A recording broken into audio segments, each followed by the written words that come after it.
Hello, you're very welcome to Wild Writing in the Time of Corona, where we're going to do an ordinary workshop. It's day 283, so we've been doing this for quite a few days and indeed months. And I'm going to give you 6 prompts, and if you write a quick response to each prompt, and then try and use 4 of those, at least 4 of those, to put into a poem. Today, I managed to use all 6 of mine.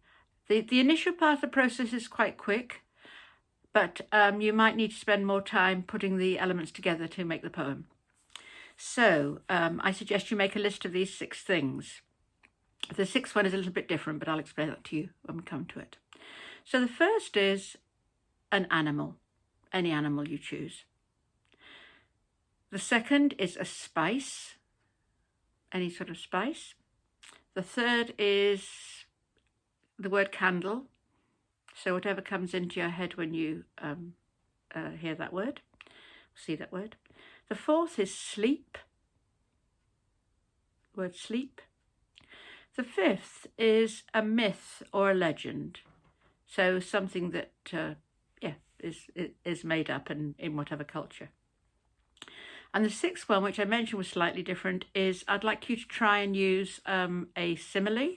So that's a comparison of one thing to another, which uses usually the word like or as if or seems. So it's not quite a metaphor, although you're very welcome to use metaphors too. So actually, in terms of coming up with things, you only really have 5 to come up with, and the 6 can work with one of your selections. So, an animal, a spice, a candle, sleep, a myth or legend, and then try and use a simile. The wildness of wild writing in the time of Corona comes from the speed at which we do this. So it really is something not particularly to deliberate over. So when I made my list, I wrote the animal was a puppy, the spice, I was thinking of Christmas, so it was cinnamon. Candle, which I was looking at as I was writing this, was the way it brings light in the evening. Sleep was the idea of watching a baby sleep. And the myth or legend, I thought, why not the legend of the Sandman, who apparently sprinkles magic sand in their eyes at night time. And the simile, I hoped one of those would just come as I was writing. So my process was to link those things together, almost in a kind of narrative way, but it ended up being very much in the poem ended up being very much in the moment. So here's the poem, which I have not got a title for yet. Silently burning, her Christmas candles stand sentinels as watches of the night pass by. Beyond the glass, snowflakes casually drift, settle and lose themselves in banks along her fence.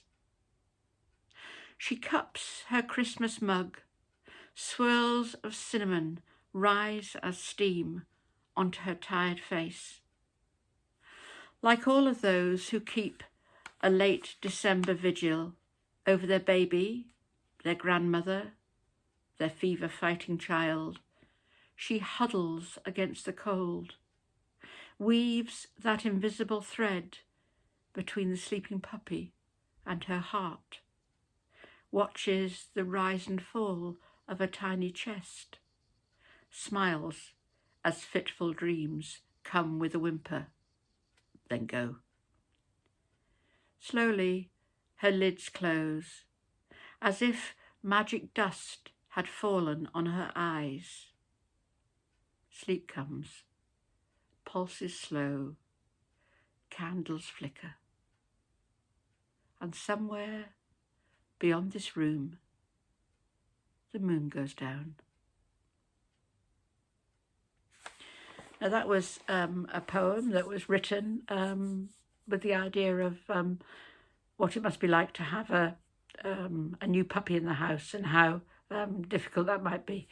Excuse me. And the candles and the snow were all from my immediate experience. So it just shows how you can fuse things together. Excuse me. So I hope I hope you've enjoyed that. I would very much like to hear from you, and I'm very happy to make comments about your poems and to have them to read and also to share with other people. So I will conclude this workshop here, and I hope you have a very good day, and I'll be back in a couple of days with another writing workshop. So until then, you take care. Bye.